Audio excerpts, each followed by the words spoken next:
Were there others killed? Yes, there are others killed. Who they are, we don't know. But at this point, we think that the procedures were correctly followed and it was a righteous strike. And what we've seen over the past week is that our over-the-horizon capacity can work and has worked in going after ISIS targets and killing people who went after our troops. So that's where our resources and our focus is going to be on at this point in time. Remember that? The Biden administration strongly defending its late August drone strike in Kabul, Afghanistan. But now we know that it was, in fact, a colossal intelligence failure. At least 10 Afghanistan civilians, including 7 children, were killed, but not a single ISIS-K terrorist. Progressive Senator Bernie Sanders called it out. Certainly hope they understand what happened and make sure that never happens again. This is not only a human tragedy, it reflects on us before the entire world. It's unacceptable. The latest Fox News polling shows 55% of voters say they believe the Taliban's takeover of Afghanistan poses a major threat to U.S. security.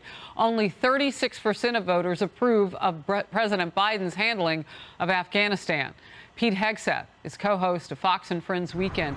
Pete, quite frankly, I'm surprised that they could find 36% of people who supported the president on how he pulled out of Afghanistan. Very true. Good morning, Harris. It was General Milley.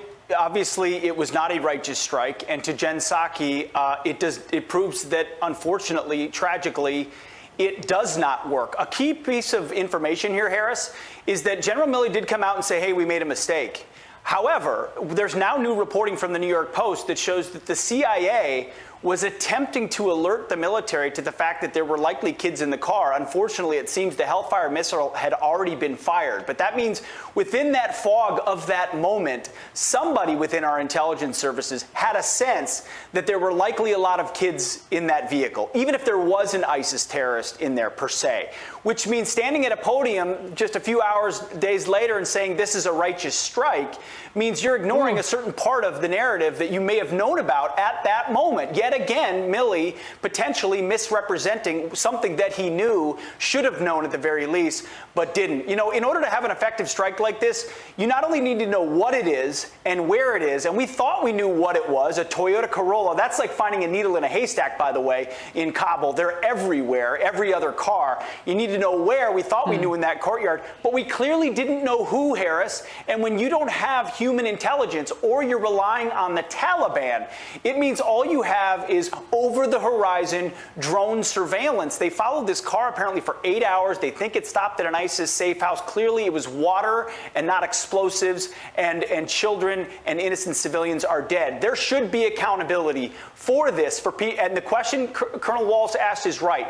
Was there political pressure to strike because of what had happened tragically to our Marines and soldiers a few days earlier that pushed this, as opposed to actual actionable intelligence? Who wouldn't come to that conclusion, actually, because, you know, 1 and 1 still equals 2. If other people say it's going to be 5, they can say that. But it's pretty clear that something was behind this that didn't have anybody's best interest at hand, let alone the people in that car.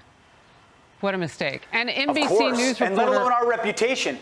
Let alone our reputation now when we're talking about righteous strikes and we're killing civilians. It hurts us across the board and makes us more vulnerable. I want to get to this. An NBC News reporter is going after the Biden administration for calling the deadly drone strike on Afghan civilians a mistake. His tweet reads, "A mistake is when you forget to take out the trash or sleep through your alarm. This is absolutely horrifying." MSNBC host Chuck Todd also ripped into the president, saying he has a credibility problem. I think he's got a pretty big credibility crisis on his hands, because all of these problems in some ways showed up after he said something basically the exact opposite. He's got a lot of work to do. The UN speech, look, he's got some credibility issues on the world stage, make sure that people still view America as not just a stable democracy, but a competent leader of the free world right now. Wow. When your friends don't want to be your friend. Yeah.